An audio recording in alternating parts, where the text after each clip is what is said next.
Hello everyone, it's International Mathematics Day. Today I'm gonna tell about Heron. Heron was born in about 10 AD, possibly in Alexandria in Egypt. He worked in applied mathematics. His works in physical and math subjects were so numerous and varied that he was considered to be an encyclopedic writer in these fields. Heron has deals with many largely problems written in 3 books. Book 1 deals with the area of triangle, square, rectangle, specialized quadrilaterals, polygons, circles, etc.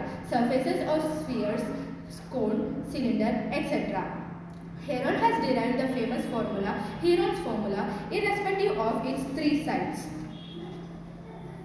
To find it, first we need to find a semi-perimeter, which is half the perimeter of the triangle. The formula for that is a plus b plus c by 2. Then we should apply the formula, that is square root of s into s minus a into s minus b into s minus c. This formula is applicable to any type of triangle, including scalene, isosceles, equilateral triangles. This formula is very useful when the height of the triangle is unknown or it is difficult to find. Thank you.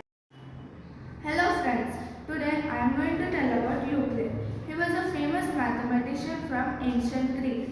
He is also known as father of geometry because he made many discoveries about lines, points and shapes. He lived over 2000 years ago, but his work is still important for us today. He arranged his work in a famous treatise called Elements, which was further divided into 13 chapters, each called a book.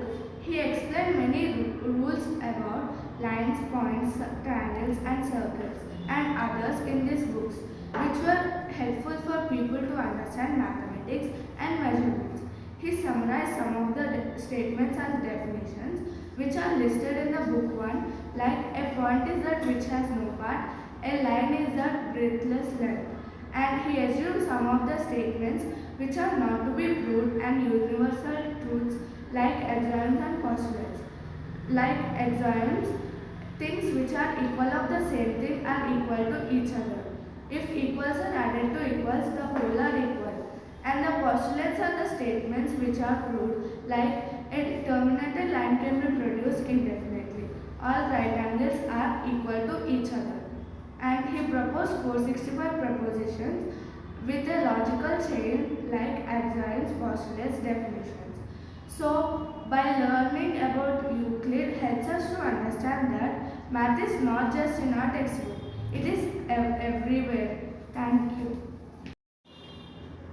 Hello friends, today I am going to tell about Pythagoras. Pythagoras was a Greek philosopher, mathematician and the founder of Pythagoras Brotherhood. He was also the founder of many religious movements, like one of which was named the Pythagorean movement. He was also the founder of many mathematical inventions.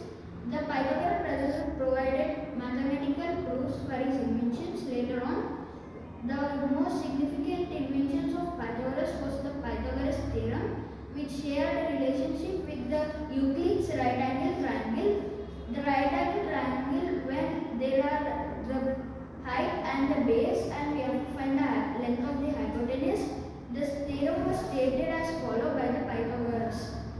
That AC square is equal to AB square plus BC square, which stated hypotenuse square is equal to height square plus base square. Then this theorem also contributed to many significant inventions like numbers are everything, irrational numbers and Pythagoras triples. Thank you. Hello friends, today I am telling about Muhammad ibn Musa al-Khwarizmi. He was a Persian polymath who worked in Baghdad during Islamic Golden Age. He was also a scholar at the House of Wisdom in Baghdad, where he worked with many different scholars from different countries. He was also credited with the numerical system which was invented to the West, which is now basic unit for decimal system of modern time. He wrote a foundational text, Kitab al-Jabr wa al-Muqabla, the compendious book on calculation by balancing and reduction method, which gives systematic methods for solving equations. Thank you.